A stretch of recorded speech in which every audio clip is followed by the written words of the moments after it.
Hello बच्चों। मेरा नाम है शुभम नंदवाना और मैं हूं आपका फिजिक्स एजुकेटर। तो बच्चों, आज का ये वीडियो मैं खास तौर पर उन बच्चों के लिए लेकर के आया हूं जो नीट 2021 का एग्जाम देने जा रहे हैं। तो बच्चों, बहुत ही कम समय बचा है नीट 2021 के एग्जाम में। और आप में से काफी सारे बच्चे बहुत कंफ्यूज होंगे कि ये जो बचे हुए दिन हैं इनको किस तरह से स्पेंड करना चाहिए, इन्वेस्ट करना चाहिए, ताकि मैक्सिमम कॉन्फिडेंस लेकर के हम एग्जामिनेशन हॉल में जा सकें और आपकी जो अब तक की प्रिपरेशन है उसे आप ऑप्टिमाइज लेवल पर लेकर के जा सकें और अपनी प्रिपरेशन को बूस्ट अप कर सकें ताकि उसका मैक्सिमम यूटिलाइजेशन हम कर पाए। क्योंकि काफी बच्चे बड़े कंफ्यूज होंगे कि यार लास्ट के दिनों में किस तरह से रिवाइज करना चाहिए, क्या पढ़ना चाहिए या बिल्कुल भी नहीं पढ़ना चाहिए, या किस तरह से प्रिपरेशन करनी चाहिए, या ये जो बचा हुआ समय है इसे किस तरह से इन्वेस्ट करना चाहिए। काफी कंफ्यूजन आप लोगों के बीच में होगा। तो मैं कोशिश करूंगा कि मेरा जितना भी सालों का एक्सपीरियंस है और जो मैंने बच्चों को पढ़ाया है उनके जो एक्सपीरियंसेस रहे हैं और जो पूरा एनालिसिस रहा है उनके बेसिस पर जो सारी चीजें निकल करके आती है वो सारी आपको प्रोवाइड कर सकूं कुछ पॉइंट्स की फॉर्म में, जो कि आपके लिए हेल्पफुल हो ताकि ये जो बचा हुआ पीरियड है इसे आप अच्छी तरीके से यूटिलाइज कर सके और एक बहुत बेहतरीन कॉन्फिडेंस के साथ एग्जामिनेशन हॉल में जाएं और नीट को फोड़ करके आ जाए। तो ये कुछ जेनरिक बातें मैं आपको बताऊंगा बच्चों, tried and tested and proven बातें हैं, इसमें कोई दो राय नहीं है। कोई भी बच्चा ये चीजें फॉलो करेगा तो डेफिनेटली उसको बेनिफिट होने वाला है। इवन मैं तो रिकमेंड करूंगा कि ये सारी बातें आपने फॉलो करनी ही है, बिना किसी शंका के, बिना किसी डाउट के बच्चों। और ज्यादातर बच्चों को ये बातें हो सकता है पता हो, कुछ को ना पता हो, लेकिन ये मेरा फर्ज है कि मैं आपको ये ऑलरेडी सारी चीजें बता दूं, क्योंकि अब समय आ चुका है कि आप इन बातों पर ध्यान दें। अगर आप इनसे हटकर कुछ और कर रहे हैं तो अपना जो माइंड सेट है उसको चेंज करें और वापस इन्हीं पॉइंट पर तवज्जो दें, इन्हीं पॉइंट्स के बारे में सोचें और इन्हीं पॉइंट्स को ध्यान में रखते हुए अपने आगे के दिनों का यूज करें। तो बच्चों, क्या पॉइंट्स है, सीधे उन पॉइंट्स पर आ जाते हैं। कोई टाइम वेस्ट नहीं करेंगे, कोई इधर उधर की बात नहीं करेंगे, क्योंकि बिल्कुल समय आप लोगों के पास नहीं है और आपको बिल्कुल भी समय वेस्ट नहीं करना चाहिए।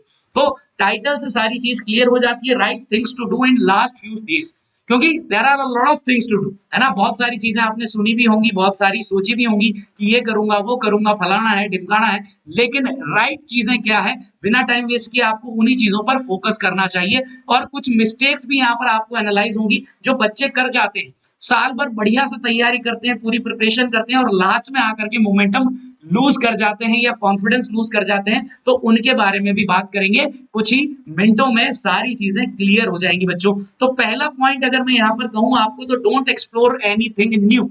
क्या मतलब है इसका सर, क्या कहना चाहते हो? सर ये कहना चाहते हैं बच्चों कि अब आपने कोई नए कॉन्सेप्ट्स में हाथ नहीं डालना है। आप ये मान करके चलिए कि आपने अभी तक जितना पढ़ लिया है दैट इज गुड इनफ, है ना। बहुत पढ़ा है आपने यार। अब ऐसा तो होगा नहीं कि लास्ट के 10-15 दिन में तैयारी करके नीट उखाड़ दोगे, ऐसा तो होगा नहीं। ठीक है, तो मैं उन्हीं बच्चों को एड्रेस कर रहा हूँ जिन्होंने प्रिपरेशन किया है, ठीक है, किसी भी लेवल पर पहुंचे हो लेकिन प्रिपरेशन किया है, एक बार सिलेबस कंप्लीशन की कोशिश उन्होंने की है बच्चों। अगर कुछ नहीं पढ़ा है तो भैया फिर तो भगवान के भजन करो, भगवान का नाम लो, 10-15 दिन में जो हो सकता है हो जाएगा। अदरवाइज जिन्होंने पढ़ा है, प्रिपरेशन किया है, सिंसियरली एफर्ट्स किए हैं, उनकी मैं बात कर रहा हूँ बच्चों। अब कुछ नया ट्राई करने की कोशिश नहीं करें, एक्सपेरिमेंट्स का बिल्कुल समय नहीं है, कोई नई किताब ना उठाएं, नया कोई थियोरेटिकल कॉन्सेप्ट एक्सप्लोर करने की कोशिश ना करें। जिस लेवल तक चीजें समझ में आ चुकी हैं लेट इट बी, वहीं तक रहने दें। नए नए टॉपिक उठा करके एक्सप्लोर करने की कोशिश बिल्कुल नहीं करनी है। थियोरेटिकली नए कॉन्सेप्चुअल लेवल नहीं आपको डिस्कवर करने, वरना बहुत गड़बड़ हो जाएगा, बिकॉज अभी कोई टाइम इन चीज का नहीं है। डिटेल में नहीं जाऊंगा कि उससे क्या क्या जो है रिपोर्केशंस हो सकते हैं, क्या क्या प्रॉब्लम्स आ सकती है। इन शॉर्ट में बता रहा हूं, आपने मेरी बात मान लेनी है बच्चों, बिलीव करके कि अब कुछ नया ट्राई नहीं करना है, नए कॉन्सेप्ट पे नहीं जाना है, नई बुक्स नहीं लेनी है, नए क्वेश्चंस नहीं अटेम्प्ट करने हैं। नए क्वेश्चन से मेरा मतलब है कोई नई बुक के नए क्वेश्चंस नहीं अटेम्प्ट करने, ठीक है। अभी तक जो स्टडी मटेरियल अटेम्प्ट किया था उसी का हमें यूज करना है, ठीक है मेरा बच्चा। तो ये आपने जरूर ध्यान रखना है। दूसरा, आपको रिवीजन कैसे करना है भैया। अभी तक कैसे कर लिया ठीक है, अब जो टाइम बचा है इसमें आपको ऐसा नहीं करना है कि थियरी नोट्स लेकर के बैठ गए और बैठ करके एक एक चैप्टर वाइज हम रिवाइज कर रहे हैं भाई साहब कि भैया आज मैं ये चैप्टर निपटा दूंगा, ये चैप्टर निपटा दूंगा। नहीं भैया, ये मिस्टेक बिल्कुल नहीं करनी है, स्पेशली फिजिक्स में तो बिल्कुल मत कर लेना, ठीक है। ये मिस्टेक बिल्कुल नहीं करनी है आपने। आपको रिवीजन करना है थ्रू द क्वेश्चंस, ठीक है। आपको क्या करने हैं, आपको क्वेश्चंस अटेम्प्ट करने हैं, जितने क्वेश्चंस हो सके उतने क्वेश्चंस अटेम्प्ट करने हैं। क्वेश्चंस अटेम्प्ट करके ही आपने रिवाइज करना है। सर क्वेश्चन अटेम्प्ट करके रिवाइज करना है, ये बात थोड़ी समझ नहीं आई, थोड़ा एलॉबरेट कर दीजिए। ठीक है बेटा, एलॉबरेट कर देते हैं। कहने का मतलब ये है कि जैसे हमने क्या करना है, मॉक टेस्ट पेपर देने हैं। अब हम टेस्ट पेपर दे रहे हैं बच्चा, टेस्ट पेपर हम दे रहे हैं, तो टेस्ट पेपर के दौरान हम क्वेश्चंस अटेम्प्ट करेंगे। ठीक है, क्वेश्चंस अटेम्प्ट करेंगे तो वहां पर फुल सिलेबस टेस्ट हमने देने हैं, उसमें आपको सारे सिलेबस के सारे टॉपिक के क्वेश्चन मिलेंगे। ठीक है, रैंडमली। ठीक है, तो उससे क्या होगा, आप क्वेश्चन बना पा रहे हैं तो you will come to know कि यार ये टॉपिक तो क्लियर है, इसमें दिक्कत नहीं आ रही। और जिन टॉपिक्स में, जिन टाइप के क्वेश्चंस में आप अटकोगे, सिर्फ उन्हीं टॉपिक्स को रिविजिट करना है। ठीक है, कोई वीडियो देख करके फास्ट फॉरवर्ड में, या फिर आपने कोई पहले शॉर्ट नोट्स बना रखे हैं, या आपका जो भी स्टडी मटेरियल है जिसको आपने रेगुलर फॉलो किया है, उसी को रिविजिट करना है सिर्फ और सिर्फ। ठीक है, जहां पर दिक्कत आ रही है, ऐसा नहीं है कि मैकेनिक्स रिवाइज करने बैठे हैं, पूरा 1D मोशन से लगे बैठे हैं, नहीं यार, ये नहीं करना है। आपको प्रैक्टिस करनी है क्वेश्चंस की। ठीक है, क्वेश्चंस के थ्रू प्रैक्टिस करनी है, क्वेश्चंस के थ्रू ही रिवीजन करना है। ये चीज दिमाग में बैठा लो, नोट्स लेकर के नहीं बैठना है। जिन क्वेश्चंस में, जिन टाइप के क्वेश्चंस में, जिन तरह के कॉन्सेप्ट्स में दिक्कत आ रही है, सिर्फ उन्हीं कॉन्सेप्ट्स को रिविजिट करना है हमने। ठीक है, ब्रीफली समझ में आ गई बात, बहुत बढ़िया। नेक्स्ट चीज, आपने जो ये क्वेश्चन प्रैक्टिस की जो मैंने बात करी है, कैसे करनी है, ये मॉक टेस्ट पेपर्स के थ्रू करनी है बच्चों। मॉक टेस्ट पेपर के थ्रू करनी है आपने, और फुल सिलेबस टेस्ट की कोशिश करनी है। यूनिट वाइज भी कर सकते हो, इट्स अप टू यू, है ना, आपकी कन्वीनियंस है, लेकिन मैं आपको रिकमेंड करूंगा कि भैया फुल सिलेबस टेस्ट ही देने हैं। आपने डेली जितने हो सके फुल सिलेबस टेस्ट देने हैं। ठीक है, जितने से मतलब एटलीस्ट 2 की कोशिश करो, कम से कम 1 तो देना ही है। 2 तो नहीं भी पॉसिबल हो पाए, 1 तो देना ही है आपने फुल सिलेबस टेस्ट। वो पूरा सिलेबस टेस्ट आपने देना है बच्चों, और with in the time limits देना है। ऐसा नहीं है कि आपने टेस्ट पेपर ले लिया, अब आराम आराम से बैठ करके दिन भर में वो पेपर कर लिया। नहीं भैया, ये बकवास बिल्कुल नहीं करनी। उतने ही टाइम पीरियड में आपने वो टेस्ट अटेम्प्ट करना है जितने टाइम पीरियड में आपको मेन पेपर में अटेम्प्ट करना होगा। समझ में आ गई बात? क्यों? क्योंकि जितना आप प्रैक्टिस करोगे, जितना आप प्रैक्टिस करोगे, उतना आपके लिए इजी हो जाएगा। मेरी बात समझ लो एक सिंपल सी, ध्यान से। हमने एग्जाम में जाके करना क्या है? क्या आपसे पूछा जाएगा कि बेटा चिंटू, तुमको कितने कॉन्सेप्ट आते हैं जरा बताना यार, या तुमको कितने फॉर्मूला याद है, या तुमको कितनी पढ़ाई तुमने करी है यार, या कितना रिवीजन तुम कर लिए हो? इसके मार्क्स नहीं है। मार्क्स किसके हैं? क्वेश्चन सॉल्व करने के, यानी कि पेपर अटेम्प्ट करने के। तो भैया हम पेपर अटेम्प्ट की जितनी प्रैक्टिस करेंगे उतनी कम है। ठीक है, तो जितनी आप पेपर अटेम्प्ट की प्रैक्टिस करोगे उतना ही कंफर्टेबल आप हो जाओगे पेपर अटेम्प्ट करने में। क्योंकि आपने बहुत सारे बच्चे ऐसे देखे होंगे, आप अपने प्रीवियस ईयर के जो है स्टूडेंट्स हैं उनके एग्जांपल ले लो, कोई अपने भैया देख लो, कोई भी देख लो, किसी से भी पूछ लो, बहुत सारे आपको ऐसे बंदे मिल जाएंगे जो आपको ये बताएंगे यार आता तो सब कुछ था, या बड़ी मेहनत करी थी, बड़ा पढ़ा था, बड़ा रिवाइज किया था, पेपर बिगड़ गया, है ना, पेपर में ऐसा हो गया, पेपर में मैं घबरा गया, या पेपर में फंबल हो गया, या ये हो गया, फलाना हो गया, ढिमकाना हो गया। क्यों? क्योंकि यार पेपर की आपने प्रैक्टिस नहीं की, है ना। आप कार की ड्राइविंग के कितने भी वीडियोस देख लो, कितना भी स्टडी कर लो, लेकिन आपने जब तक कार में बैठ करके प्रैक्टिकली ड्राइव करने की प्रैक्टिस नहीं करी है तो वो थियोरी किसी काम की नहीं है। तो आपने पेपर अटेम्प्ट करने हैं जितने ज्यादा हो सके। ठीक है, क्यों? क्योंकि भैया ये वाला काम हो जाएगा कि भैया आप इतने पेपर अटेम्प्ट कर लोगे, इतने पेपर अटेम्प्ट कर लोगे कि जब मेन एग्जाम में जाओगे तो आपके लिए वो बहुत कंफर्टेबल सिचुएशन होगी, जहां बच्चे घबराए हुए होंगे या फिर अंडर कॉन्फिडेंट होंगे, आप फुल्ली कॉन्फिडेंट होंगे। क्यों?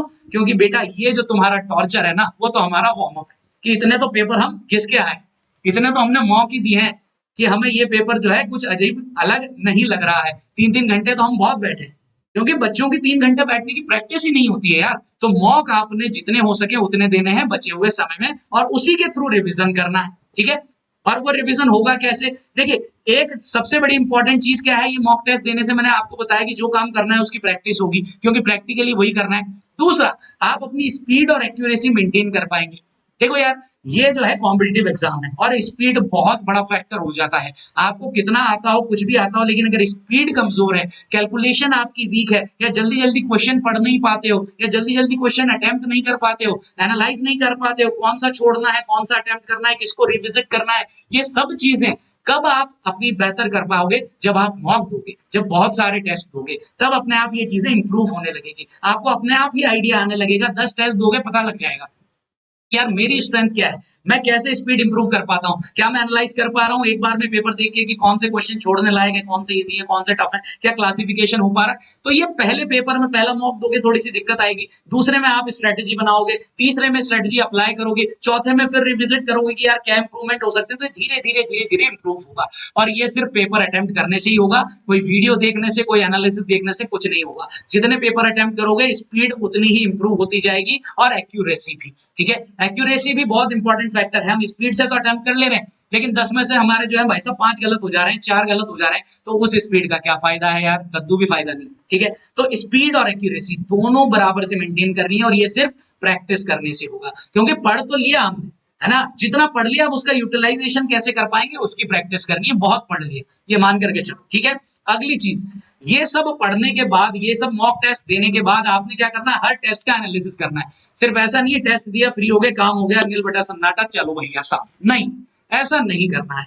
हमने एनालाइज करना है। एनालाइज कैसे होगा भैया, आपने देखना है कि यार कहां पर टाइम कंजम्पशन ज्यादा हो रहा है, किस सेक्ट में, यानी कि किस सेक्शन में मैं ज्यादा टाइम दे रहा हूं, मैं कहां टाइम ज्यादा कंज्यूम कर जा रहा हूं, क्या कैलकुलेशन में ज्यादा टाइम लग जा रहा है, क्या क्वेश्चन पढ़ने में ज्यादा टाइम वेस्ट हो रहा है, क्या मैं एनालाइज नहीं कर पा रहा। और साथ ही साथ आपने ये देखना है कि किस सब्जेक्ट में, किस टॉपिक में, जैसे मैकेनिक्स में मेरे ज्यादा डाउट्स आ रहे हैं, या मैकेनिक्स के ज्यादा नेगेटिव कर रहा हूं, या गलती कर दे रहा हूं, सिली मिस्टेक ज्यादा कर रहा हूं, क्या ऑप्टिक्स में दिक्कत है, क्या ये किसी भी पर्टिकुलर टॉपिक में दिक्कत है क्या। तो जिन जिन टॉपिक्स में दिक्कत है सिर्फ उन्हीं का थियरी या कॉन्सेप्ट रिविजिट करना है।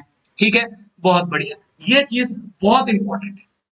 टेस्ट का आप 100% बेनिफिट तभी उठा सकते हैं बच्चों कि अगर आप उसका अच्छे से एनालिसिस कर पाए। अगर आपने टेस्ट दिया है उसमें कितने मार्क्स आए दैट्स अ डिफरेंट थिंग, लेकिन अगर आपने एनालिसिस नहीं किया है ना बच्चों, तो वो टेस्ट देने का आपका फायदा जो है वो 10% ही रह जाता है। अगर उसका मैक्सिमम ऑप्टिमिस्टिकली यूज करना है आपने, तो एनालिसिस जरूर करना है, ताकि आप उसकी कमियां जो है अगले टेस्ट में इंप्रूव कर सकें, और उन्हें अप्लाई कर सकें कि यार ये दिक्कत थी, अब ये मैं इंप्रूव करके नेक्स्ट टेस्ट में इस तरह से जो है अटेम्प्ट करूंगा। और इससे क्या होगा, आपका एक पैटर्न भी सेट हो जाएगा। आपको जितने टेस्ट दोगे, एनालिसिस करोगे, आपको पता लगेगा कि यार मेरे लिए बेस्ट मेथड क्या है पेपर को अटेम्प्ट करने का। क्योंकि भैया ये भी अपने आप में एक जो है आर्ट है कि पेपर अटेम्प्ट करना कैसे, पहले कौन सा सब्जेक्ट उठाना है, किस तरीके से अटेम्प्ट करना है, कौन से क्वेश्चन में कितना टाइम देना है, ये सब आप जब ही जान पाओगे खुद के लिए कौन सा बेस्ट है, जब तक आप बहुत सारे टेस्ट नहीं देते और उनका प्रॉपर एनालिसिस नहीं करते। तो बेटा एनालिसिस इज मस्ट। ठीक है बेटा, चलो उसके बाद है make a note of it. क्या कहना चाह रहे हो, देखो क्या करना है आपने, आई होप अभी तक मेंटेन किया होगा ऐसा, अभी तक नहीं किया है तो कम से कम आप जो टेस्ट दोगे उनका जो एनालिसिस होगा उसके बाद आपने क्या है, एक डायरी या एक शीट या कुछ भी एक नोटबुक मेंटेन करनी है। उसमें क्या करना है, आपने वो पॉइंट्स लिखने हैं, पॉइंट्स बोल रहा हूं मैं सिर्फ, है ना, पूरे क्वेश्चन भी नहीं लिखने, सिर्फ पॉइंट्स लिखने हैं आपने कि यार ऑप्टिक्स का ये वाला फॉर्मूला है, इसमें बड़ी दिक्कत आती है ना, या फिर ये जो है रेडियो एक्टिविटी का फॉर्मूला है, ये मैं बार बार भूल जा रहा हूँ, है ना, जबकि क्वेश्चन मुझे समझ में आ रहा है कि कैसे होगा, लेकिन सिर्फ फॉर्मूला की वजह से बार बार गलत हो रहा है, तो वो फॉर्मूला अलग से लिख लिया उसमें। या कोई नोट है कि भैया इलेक्ट्रिक फील्ड की डायरेक्शन में जाने पर जो है वो पोटेंशियल जो है वो कम होगा, उसके अपोजिट जाने पर बढ़ेगा, इससे बार बार क्वेश्चन आता है, या मैं इस टाइप के क्वेश्चन गलत कर दे रहा हूँ। ठीक है, या कोई कॉन्सेप्चुअल चीज जो आप बार बार भूल जा रहे हैं, कोई लाइन है, कोई वहां पर कोई कॉन्सेप्ट है, कोई स्टेटमेंट है जो आप बार बार भूल जा रहे हैं, और आपने पढ़ा हुआ है, आप कॉन्सेप्चुअली क्लियर है, लेकिन भूल जाते हो या सिली मिस्टेक कर रहे हो उसको लेकर के बार बार, तो उसका नोट कर लेना है आपको, एक छोटी सी डायरी या एक पेपर में या किसी भी तरह से आप मेंटेन करो। ठीक है, और ये during the analysis her paper के बाद डेली आपको ये काम करना है भैया। ठीक है, जितने भी दिन बचे, और डेली डेली उस चीज को रिवाइज कर लेना है आपने। ठीक है, क्योंकि जब ये मिस्टेक बार बार हो रही है, इसका मतलब पूरे चांसेस हैं कि अगर एग्जाम में ऐसा आएगा तो ये मिस्टेक होगी, तो हमें उसे रेक्टिफाई करना है। तो एनालिसिस से ये फायदा होगा, और ये इसका नोट जरूर कर लेना है आपको। क्या होगा, नोट्स ऐसा तो नहीं है कि भाई लेंदी बन जाएंगे पूरी किताब भर के, नहीं, आपके पास क्या होगा, 2 से 3 से 4 पेज भर जाएंगे ज्यादा से ज्यादा, और वो आप 4 पेज एग्जाम के दिन भी देख सकते हो। अगर आप डेली भी नहीं देख पा रहे तो कम से कम एग्जाम के दिन भी देख पाओगे, 15 मिनट में रिवाइज हो जाएगा। तो उससे क्या होगा कि भैया वो जो हमारे 5-7 क्वेश्चन गलत होने वाले होंगे वो सही हो जाएंगे। ठीक है, तो ये बहुत बड़ी चीज है, इनका ध्यान रखना है। फिर है बायो क्लॉक। इसका क्या मतलब है, बायो क्लॉक का क्या मतलब है, देखो यार क्या होता है, हमारा बॉडी जो है ना, मतलब डिफरेंट वे में काम करता है। आपने ऑब्जर्व किया होगा कि हम डेली जिस टाइम पे सो रहे हैं, खा रहे हैं, और जो हमारा रूटीन सेट हो गया है उसी के हिसाब से हमारा बॉडी काम करता है, यूज टू हो जाता है, और उसको चेंज करने में बड़ा टाइम लगता है। तो आपको पता है कि यार हमारा नीट का एग्जाम दोपहर 2 से 5 बजे तक होने वाला है, तो आपने इस टाइम में फुल्ली एक्टिव रहना है, और जो आपने मॉक टेस्ट अटेम्प्ट करने हैं वो इसी समय अटेम्प्ट करने हैं। इसके अलावा किसी और टाइम अटेम्प्ट नहीं करने हैं, है ना। इस टाइम पे सोना नहीं है, खाना नहीं है, कुछ नहीं करना है। इस टाइम पे आपने क्वेश्चंस अटेम्प्ट करने हैं और स्पेशली आपने प्रॉपर मॉक टेस्ट अटेम्प्ट करने हैं इसी समय पर। इससे क्या होगा, वही वाली बात कि जो तुम्हारा टॉर्चर है वो हम वार्म अप है, यानी कि हम तो डेली इसी टाइम पे पेपर दे रहे हैं, तो जब वहां जाकर के पेपर दोगे तो बिल्कुल भी अनकंफर्टेबल नहीं होगा। बेंच कैसी है, टेढ़ी है, कैसा सीट आ गया, क्या हो गया, कोई टेंशन नहीं होगा, बिल्कुल कंफर्टेबल आप रहोगे। और फुल्ली प्रॉपर ड्रेस होकर के देना है, ऐसा नहीं है कि निक्कर इक्कर में बैठ के अपना आराम से दे रहे हो चिल होकर के, नहीं। आपको अनकंफर्टेबल सिचुएशंस में ही पेपर देने की प्रैक्टिस करनी है, क्योंकि हमें पता नहीं है सेंटर कैसा आएगा। तो आपको डिफरेंट डिफरेंट तरीके से ट्राई करना है और प्रॉपरली वेल ड्रेस्ड होकर के पेपर देना है, बिल्कुल उसी एनवायरनमेंट को क्रिएट करने की कोशिश करनी है जो वहां पर हम फेस करेंगे। उससे क्या होगा बच्चों, जो साइकोलॉजिकल बैरियर्स है ना वो ब्रेक हो जाएंगे, फिर आपका ध्यान इन सब चीजों से हट जाएगा और सारा का सारा फोकस हमारे पेपर पे होगा, और जो आपकी नॉलेज है, जो मेहनत अपन ने करी है, उसका हम 100% यूज कर पाएंगे। ठीक है, तो बहुत छोटी चीजें हैं, सुनी होगी आपने, कई फैकल्टीज ने, टीचर्स ने आपको गाइड किया होगा, बताया होगा, मैं फिर से बता रहा हूँ क्योंकि बहुत जरूरी है। इसके अलावा बच्चों, अब मैं आपको एक और चीज बता देता हूँ यहाँ पर। ये जो मैंने सारी चीजें आपको बताई, क्या बताया कि टेस्ट के थ्रू आपने रिवाइज करना है, एनालाइज करना है, बायोसाइकिल जो है अपनी इस तरह से बायो क्लॉक सेट करनी है, तो ये सारे काम आपके लिए हेल्पफुल हो जाएंगे, बिल्कुल इजी हो जाएंगे। किसके थ्रू, अन अकेडमी का स्कॉलरशिप टेस्ट सीरीज आ रहा है बच्चों, है ना। अन अकेडमी का टेस्ट सीरीज आ रहा है, not scholarship test series, all India mock test series आ रहा है बेटा। ठीक है, अब इसमें क्या होगा यार, यहाँ पर आपको 5 टेस्ट मिल जाएंगे बेटा, फ्री ऑफ कॉस्ट, कोई चार्ज नहीं है। सेम टाइम होगा 2 से 5 डेली होगा, ठीक है, 2 से 5 यहाँ पर होगा, 5 टेस्ट की सीरीज है बेटा। और यहाँ पर हिंदी में भी मिल जाएगा, इंग्लिश में भी मिल जाएगा, तो हिंदी के छात्रों को भी कोई समस्या नहीं, इंग्लिश वाले स्टूडेंट्स को भी कोई प्रॉब्लम नहीं, सभी अटेम्प्ट कर सकते हैं। हर पेपर का आपको वीडियो सॉल्यूशन मिल जाएगा, यानी कि आप प्रॉपर्ली एनालाइज कर सकते हो। डिजिटल एनालिसिस तुमको मिल जाएगा कि कितने मार्क्स कहाँ पर तुम लैग कर रहे हो, कहाँ टाइम ज्यादा कंज्यूम कर रहे हो, एवरेज टाइम कितना है तुम्हारा, कितना लग रहा है, तो हर तरह का एनालिसिस मिल गया, आपको एक्स्ट्रा एफर्ट मारने की जरूरत नहीं है। ठीक है, और सारा का सारा जो पैटर्न है भैया वो बिल्कुल नीट के एग्जाम की तरह से मिल जाएगा। ऑल इंडिया रैंक का पता चल जाएगा, आप अपने आप को जज कर पाओगे, एनालाइज कर पाओगे, और अकॉर्डिंग टू द एनालिसिस आप इंप्रूवमेंट्स कर पाओगे।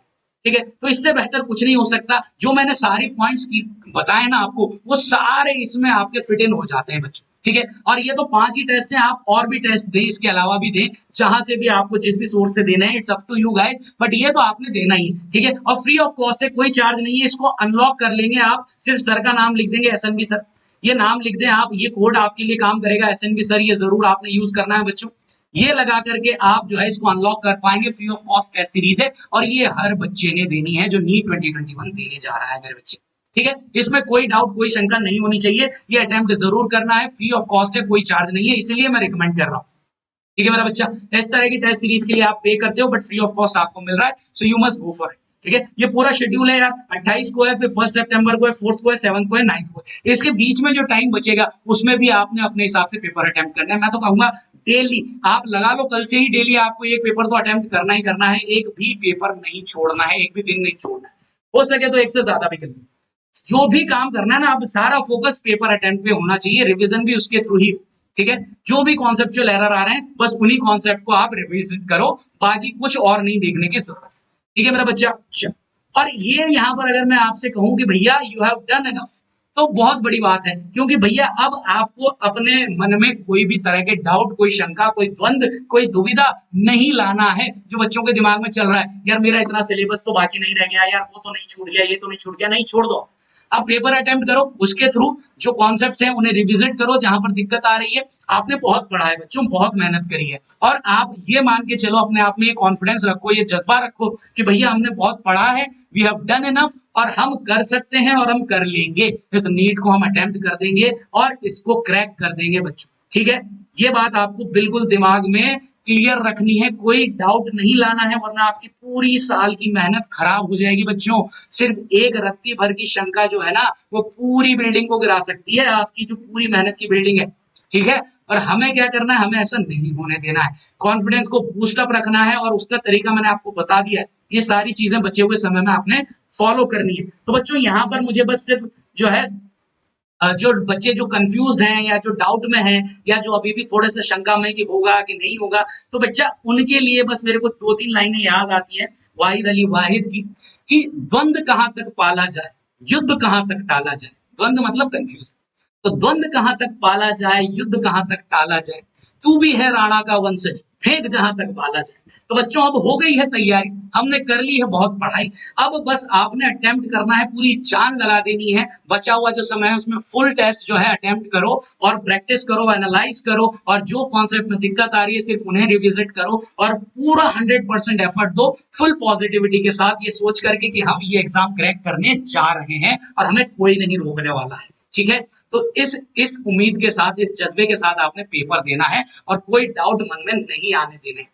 ठीक है मेरा बच्चा, तो मैं सभी बच्चों को बहुत बहुत शुभकामनाएं देता हूं यार, मेरी तरफ से बेस्ट ऑफ लक। आप जो मॉक अटेम्प्ट करें उसमें बहुत अच्छा करें, और उसमें गलती करने से घबराना नहीं है। देखो यार, अभी कितनी भी गलतियां कर लो, वहां पर गलती नहीं होने देनी है। ठीक है, तो आपने फुल मॉक अटेम्प्ट करने, पूरी मेहनत करनी है, और मेरी पूरी यहाँ पर शुभकामनाएं आपके साथ है कि आप बहुत अच्छा करेंगे और डेफिनेटली आप नीट 2021 क्रैक करने जा रहे हो बच्चों, डॉक्टर बनने जा रहे हो। ठीक है बच्चों, तो अपना बहुत बहुत ख्याल रखिएगा, टेंशन नहीं लीजिएगा, रिलैक्स रहिएगा, और जो मैंने बातें बताई है उनका खास तौर पर ध्यान रखिएगा, और एग्जाम बहुत अच्छे मन से, बहुत कॉन्फिडेंस से और बहुत पॉजिटिव एनवायरनमेंट के साथ में देना है। ठीक है बच्चा, गुड बाय, टेक केयर, जय हिंद दोस्तों।